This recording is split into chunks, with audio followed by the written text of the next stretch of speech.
नमस्कार, मैं पीटी समाचार देख रहे हैं आप और आपके साथ हूं मैं शकीना मलिक। इस वक्त की सबसे बड़ी खबर आपको बताने जा रहे हैं जो इंडिया गठबंधन से निकलकर सामने आ रहा है। आपको बता दें कि 2020 में जो खेला हुआ था बिहार विधानसभा चुनाव में एक बार फिर से वही खेला होने वाला है। मुकेश सहनी की नाव हो सकता है इस बार फिर रुख बदल ले। देखिए हमारे साथ हमारे सहयोगी मौजूद है रोहित, क्या पूरा मामला निकलकर सामने आ रहा है? क्या मुकेश सहनी दोबारा से पलटी मारने वाले हैं? देखिए शकीना, इस वक्त की जो सबसे बड़ी खबर आ रही है बिहार की सरजमी से, कहीं ना कहीं इस सरजमी से एक खासियत रही है कि जब जब यहाँ से हुंकार भरा गया है बड़ा परिवर्तन हुआ और उस बड़े परिवर्तन के माहिर खिलाड़ी मुकेश सहनी को माना जाता है। 2020 का वो बिहार विधानसभा का चुनाव था जब इसी मौर्या होटल के अंदर, अभी हम परिसर के बाहर खड़े, मौर्या होटल में जब गठबंधन का प्रेस वार्ता हो रहा था और तेजस्वी यादव इसको लीड कर रहे थे, तब मुकेश सहनी बमक गए थे। मुकेश सहनी ने भरी सभा में, भरी प्रेस वार्ता ने विरोध किया था और साफ तौर पे तेजस्वी पर यह आरोप लगाया था कि अति पिछड़ा के बेटा के साथ तेजस्वी यादव ने पीठ पर छुरा भोंकने का काम किया है। कुछ उसी तरह की वस्तुस्थिति देखने को मिल रही है। लगातार लोकसभा चुनाव 2024 और 2025 में लगातार जो सभाएं हुई, तमाम जो सहमत के खेल खेले गए, मुकेश सहनी तेजस्वी यादव के साथ थे और 2020 के बिहार विधानसभा चुनाव में जो सीट शेयरिंग का जो फॉर्मूला था उसी में पूरा विवाद हुआ था और मुकेश सहनी ने भरी प्रेस वार्ता का विरोध करके एनडीए के साथ चले गए थे। पूर्व मंत्री बने, लेकिन जब उत्तर प्रदेश का चुनाव हुआ तो वहां से अपने उम्मीदवार को उतारे। उसके बाद बीजेपी और मुकेश सहनी में कहीं ना कहीं खटास आई। लेकिन जो अभी अंदर खेमे की खबर है, लगातार मुकेश सहनी नाराज चल रहे हैं सीट शेयरिंग के फॉर्मूले को लेके। लगातार विवाद चल रहा है। 2025 के बिहार विधानसभा चुनाव में लगातार मुकेश सहनी की ये डिमांड थी कि डिप्टी सीएम और सम्मानजनक सीटें, लेकिन सम्मानजनक सीटें जो थी वो नहीं मिल पा रही थी। लगातार तेजस्वी से मुकेश सहनी के मतभेद हो रहे थे और मतभेद इतना हो गया कि कल राबड़ी तेजस्वी आवास में बैठक चल रही थी। कांग्रेस के तमाम जो आला कमान थे, लेकिन मुकेश सहनी जो थे नदारद थे। बातें इस तरह से आई कि मुकेश सहनी नाराज हैं, तेजस्वी यादव भी नाराज है और दोनों की राहें जो है वो अलग है। तकरीबन 12 बजे, अभी 1 घंटे का समय है, मुकेश सहनी इसी पटना के होटल मौर्या से प्रेस वार्ता करेंगे। उनकी अगली रणनीति क्या रहेगी, एनडीए का हिस्सा बनने जा रहे हैं या तमाम सीटों पे अपने उम्मीदवार उतारेंगे, इसकी घोषणा कुछ देर में हो जाएगी। लेकिन सबसे बड़ी जो खबर है कि मुकेश सहनी के जो रुख हैं वो कहीं ना कहीं तेवर वाले दिख रहे हैं और सीधे तौर पे तेजस्वी और मुकेश सहनी के जो रास्ते हैं वो अलग हो गए और कुछ इसी तरह की वस्तुस्थिति जो है कहीं ना कहीं साफ तौर पे फिर से देखने को मिल रही है।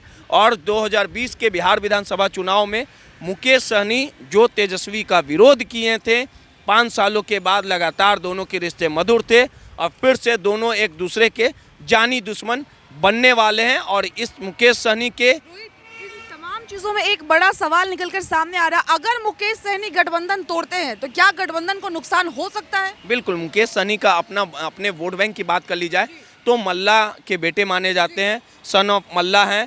कई साल पूर्व काफ़ी मशक्क़त के बाद मुंबई में वो सेटल थे, उसके बाद पटना आते हैं। बिहार की राजनीति में फर्श से लेके अर्श तक पहुंचते हैं। उनका अपना एक वोट बैंक है, मल्ला जाति के ऊपर 5 से 6% वोट बैंक है। अब आप समझिए कि इंडिया गठबंधन में सब कुछ ठीक ठाक नहीं चल रहा है। यही वस्तुस्थिति एनडीए में देखने को मिल रही थी, लेकिन उपेंद्र कुशवाहा, चिराग, तमाम जो लोग हैं वो एकजुट हो गए। नीतीश और चिराग में जो नाराज़गी है वो जग जाहिर है, लेकिन दोनों की एक दूसरे की मजबूरी है। लेकिन तेजस्वी ने जो सपना संजोया था, तेजस्वी जो चाहते थे कि 2025 की कमान तेजस्वी के हाथों में मिले, लेकिन इतनी राह आसान नहीं रहेगी। अगर जो मुकेश सहनी एनडीए में चले जाते हैं तो वो इस बात को पूरे चुनाव में लोगों तक बताएंगे कि देखिए किस प्रकार से आरजेडी ने एक अति पिछड़ा के बेटा पे फिर से खंजर भोंका गया। इस बात को जनता तक पहुंचाएंगे और इसका खामियाजा कहीं ना कहीं तेजस्वी को भुगतना पड़ सकता है, क्योंकि बिहार विधानसभा चुनाव में कांग्रेस अलग नाराज चल रही है, आरजेडी की अलग रहा है, मुकेश सहनी भी बिछड़ गए हैं, सीपीआई सीपीएम जो भी माले हैं उन्हें सम्मानजनक सीटें दे दी गई है, तेज प्रताप अलग पार्टी बनाए हुए हैं, अलग उम्मीदवार खड़ा किए हुए हैं। तो ये तमाम आपस की जो लड़ाई है, घर फूटे गवार लूटे वाली जो कहावत है, वो आरजेडी के साथ देखने को मिल रही है और इसका खामियाजा कहीं ना कहीं कांग्रेस भी लगातार जिस प्रकार से जो रिश्ते मधुर रिश्ते हैं आरजेडी के साथ, वो रिश्ते नहीं चल पा रहे हैं। मजबूरीवश सभी का गठबंधन है। और कल तक जो इशारों में कांग्रेस जो है वो आरजेडी का कहना मानती थी, लेकिन अब नहीं मानती है। तो कहीं ना कहीं जो सपना है तेजस्वी का वो पूरा नहीं होगा। अगर एनडीए में मुकेश सहनी जाते हैं तो एनडीए की एक धमाकेदार कहा जा सकता है कि जीत होगी, जीत हो सकती है। और कहीं ना कहीं इसका खामियाजा तेजस्वी को भुगतना पड़ेगा। तो साफ तौर पे कह सकते हैं मुकेश सहनी थोड़ी देर में बड़ी घोषणा करेंगे और उनकी राह अलग हो चुकी है, इसकी मोहर हम लगाते हैं। बहुत बहुत शुक्रिया।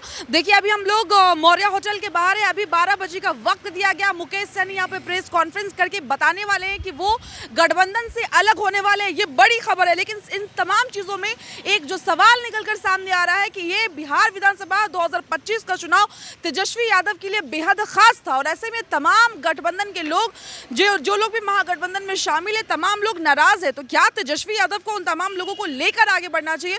क्योंकि सपना तो तेजस्वी का भी है बिहार का सीएम बनने का, और वही मुकेश सहनी डिप्टी सीएम के लिए दावे करते हुए नजर आ रहे हैं। तो खैर देखना ये दिलचस्प होगा कि इस बार चुनाव में क्या मोड़ लेती है, क्या दोबारा से एनडीए उभर कर बाहर निकलेगा। फिलहाल इस पूरी खबर में इतना ही। आपको क्या लगता है? आप अपनी राय हमारे साथ जरूर साझा करें। चैनल को लाइक शेयर सब्सक्राइब करना बिल्कुल ना भूलें। मुझे दे इजाजत। धन्यवाद।